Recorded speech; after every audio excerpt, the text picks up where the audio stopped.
Blackbeard commanded 4 ships. Lolone, at his peak, commanded 8. Buse attacked with 3. These are the pirates history calls legendary. She commanded 1,800 ships, 80,000 men. She defeated the Chinese Imperial Navy, then the Portuguese Navy.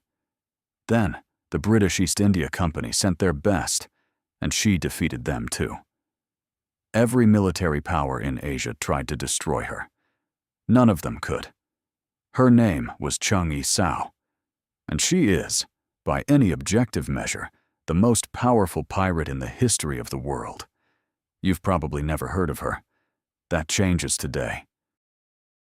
One Piece has always taken women seriously as warriors. Boa Hancock, the pirate empress, commander of the Kuja pirates, one of the 7 warlords, a woman whose strength and authority are treated as completely natural, completely earned. The idea of a woman at the head of a massive pirate empire, respected, feared, obeyed, doesn't come from nowhere. Oda grew up knowing this history because it happened on a scale that makes fiction look modest. The Pearl River Delta, southern China, late 18th century. The waterways here are a world unto themselves. Thousands of people living their entire lives on boats, trading, fishing, working. A floating civilization. Among these boats are the flower boats, floating brothels, anchored in the harbor of Canton. A girl is born here, sometime around 1775. Her name, at birth, is lost to history. We only know her later names, the names she earned. She grows up in this world, the river, the boats, the commerce of survival. She learns to read people. She learns negotiation. She learns, very early, that power in this world belongs to those who can organize it, not just those who can fight. By the time she is in her 20s, she is known simply as Shi Yang, or in some records, Shi Xianggu.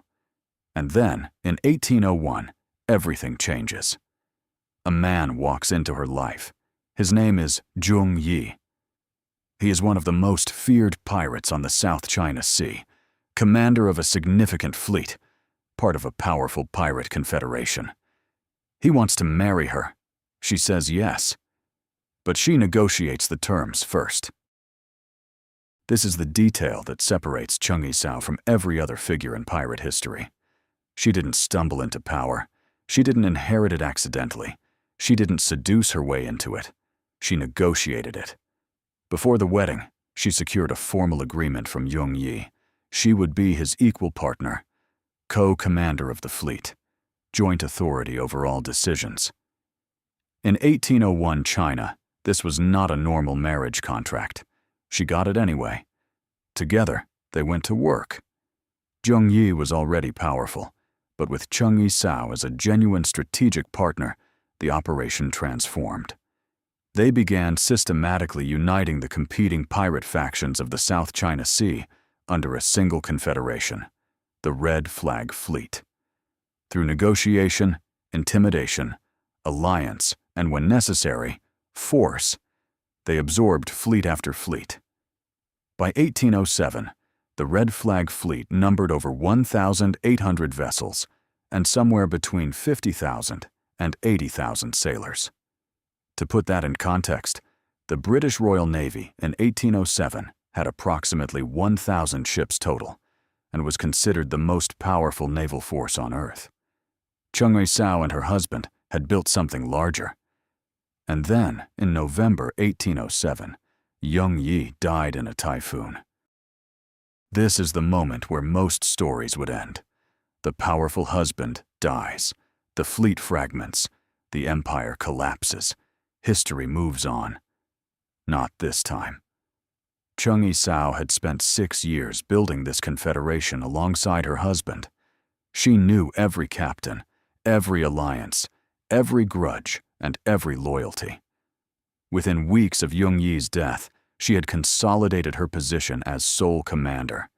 She did this through a combination of political intelligence, securing the loyalty of her most important lieutenant, a man named Cheng I Sao, whom she would later marry, and through the introduction of something remarkable: a legal code. Cheng I Sao wrote a comprehensive legal system for her fleet. Every sailor had rights. Every captain had defined responsibilities.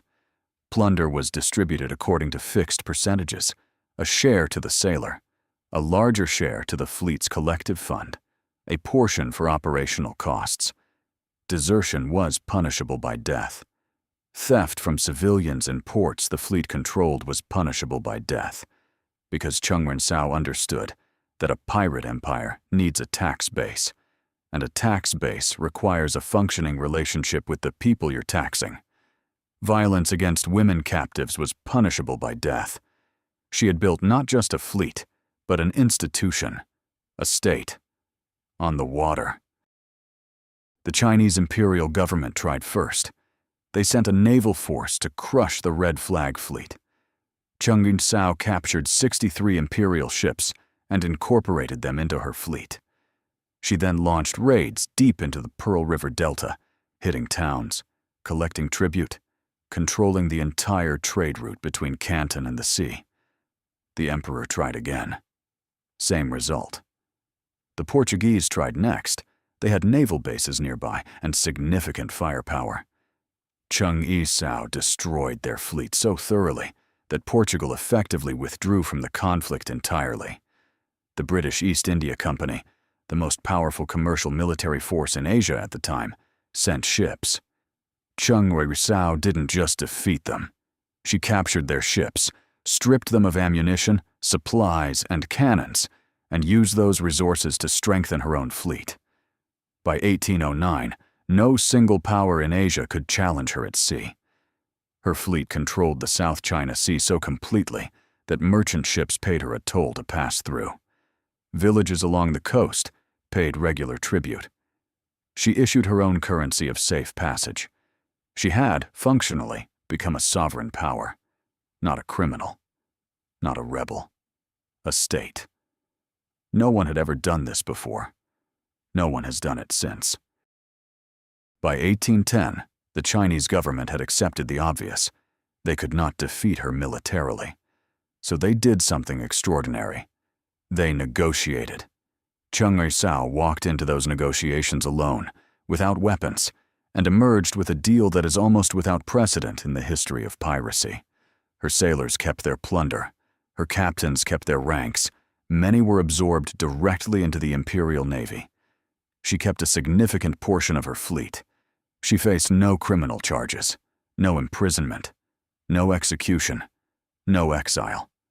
She retired to Canton, opened a gambling house, and lived to the age of approximately 69. She died in 1844, in bed, of old age.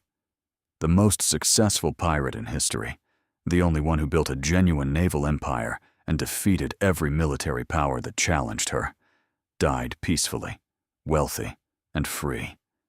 History barely remembers her name. Boa Hancock is not a one-to-one copy of Cheng I Sao. Oda rarely works that way. But the architecture is the same. A woman who commands absolute loyalty from a massive force. A pirate empress whose authority is unquestioned, not because of a man who gave it to her, but because she built it herself, through intelligence and will. The Kuja pirates operate by their own code, on their own terms, in a world that doesn't quite know how to handle them. Cheng I Sao's Red Flag fleet did exactly the same thing. There's something deeper here, too. One Piece constantly asks the same question. What is a state? What gives power its legitimacy? Is a pirate empire less real than an imperial one? Cheng I Sao lived that question. She built a state on the water, with a legal code, a tax system, and a military, and she forced the largest empire in Asia to recognize it. When the world government in One Piece scrambles to contain the pirates, when Roger's legacy reshapes political power across the seas, that's not pure fantasy. That's history, just with the names changed. Cheng I Sao, 1,800 ships, never defeated, never imprisoned. She is the standard against which every other pirate in history, real or fictional, should be measured. Next episode. He was the most famous pirate who ever lived. The one everyone pictures when they think of pirates. The black beard, the burning fuses in his hair, the terrifying silhouette. His real life was stranger, shorter, and far more complicated than the legend. His name was Edward Teach. And in One Piece, he became the villain who changed everything. One Piece is fiction, but the pirates who inspired it were very, very real. Their stories didn't disappear. They became echoes of the Grand Line.